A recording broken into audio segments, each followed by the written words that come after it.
Hi friends, ஐநார் துணையில் நாளைக்கு என்ன நடக்க போகுதுன்னு பார்க்கலாம். வாங்க வீடியோக்குள்ளே போகலாம். நம்ம சேனல் இன்னும் சப்ஸ்கிரைப் பண்ணாதவங்க சப்ஸ்கிரைப் பண்ணிக்கோங்க.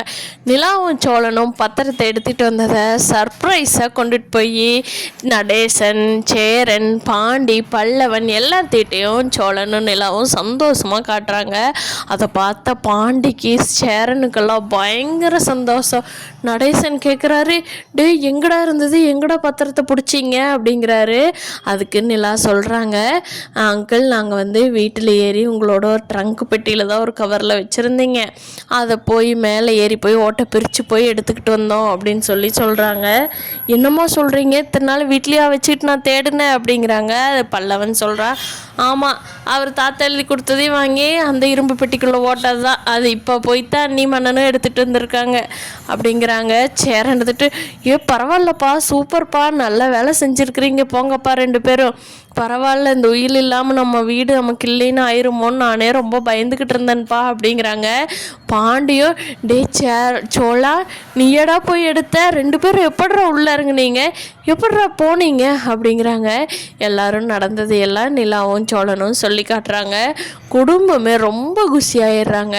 எல்லாரும் இப்போ அடுத்து என்ன பண்ணலாம் அப்படின்ட்டு போலீஸ் ஸ்டேஷனில் போய் நம்ம இந்த பத்திரத்தை காட்டணுன்னா அவங்க ஆதாரத்தை கொடுங்க, நீங்கள் வீட்டில் இருந்துக்கலான்னு தானே சொன்னாங்க. நம்ம போய் போலீஸ் ஸ்டேஷனில் இந்த பத்திரத்தை காட்டுவோம், அப்போ அவங்களே வந்து சீல் எடுத்துட்டுருவாங்க, நம்ம அந்த வீட்டில் இருக்கிறதுக்கு எந்த ஆட்சேபனையும் இல்லை. அடுத்ததான் நம்ம போய் ஒரு அட்வொகேட்டை பார்த்துட்டு இந்த வீடு உங்கள் பேருக்கு மாற்றணுங்க அங்கிள் அப்படின்னு எல்லாம் சொல்கிறாங்க. ஏம்மா சாமி மாதிரி வந்து காப்பாற்றிருக்கிறீம்மா, நீ இல்லைன்னா எங்களுக்கெல்லாம் இப்படி ஒன்று இருக்கிறதே தெரியாது, முதல்ல உயில் எங்கள் வீட்டில் தான் இருந்ததுங்கிறதே நான் கண்டுபிடிக்கல பாரு, எப்படி இருந்திருக்கிறோம் பாரு அப்படின்னு சொல்லி சேரன் சொல்லிட்டு இருக்காரு.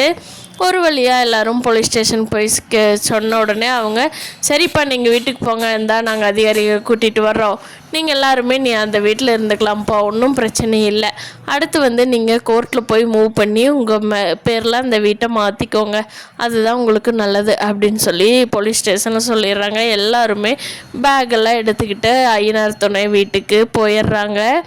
அப்போது அங்கே இருக்கிற நடேசனோட அண்ணனும் அவங்க அத்தையும் வந்து, டே எங்கடா எல்லா பொட்டி படுக்கையெல்லாம் இங்கே தூக்கிட்டு வர்றீங்க, உங்களுக்கு தெரியாதா போலீஸ் ஸ்டேஷன்லேருந்து வந்து சீல் வச்சது, என்ன மறந்துட்டிங்களா, வாங்கடா போங்க, ஃபோன் எடுத்து போலீஸுக்கு ஃபோன் பண்ணுறேன் அப்படிங்கிறாரு நடேசனோட அப்பாவும் அத்தையான கஸ்தூரியும்.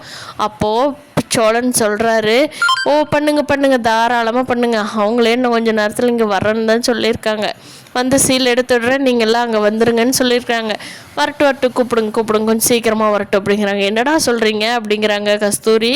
சோழன் சொல்கிறாரு, இந்த பத்திரம் எங்கள் அப்பா பேரில் தான் இருக்குது, அந்த உயில் நாங்கள் தேடி எடுத்துட்டோம், அதனால தான் சொல்கிறோம் அப்படிங்கிறாங்க. எங்கடா இருந்தது உயில் அப்படிங்கிறாரு நடேசனோட அண்ணா. எங்கேயோ இருந்துட்டு போகுது, நாங்கள் எடுத்துட்டோம், பத்திரத்தை போய் போலீஸ் ஸ்டேஷன்லேயும் காட்டிட்டோம், அவங்க வந்துகிட்டே இருக்காங்க அப்படிங்கிறாங்க. அண்ணே என்னண்ணே இவனுங்க இத்தனை நாள் அதை பற்றி தெரியாதுன்னு நினச்சிட்டு இருந்தேன், இப்படி எடுத்து வீட்டுக்கு வந்துட்டானுங்களே அண்ணே, நமக்கு இந்த வீடு இல்லையே அப்படின்னு சொல்லி ரெண்டு பேரும் புலம்புறாங்க. இனிமேல் இந்த வீடு இவங்களுக்கு தாங்கிறது கன்ஃபார்ம் ஆயிடுச்சு. அடுத்து இவங்க வீட்டையெல்லாம் இடித்து ஆளுக்கு ஒரு ரூமாக கட்டி ரொம்ப சந்தோஷமாக இந்த வீட்டில் வாழ போகிறாங்க. அதை நம்ம பொறுத்திருந்து பார்க்கலாம் ஃப்ரெண்ட்ஸ். இந்த வீடியோ பிடிச்சிருந்தா லைக் பண்ணிக்கோங்க.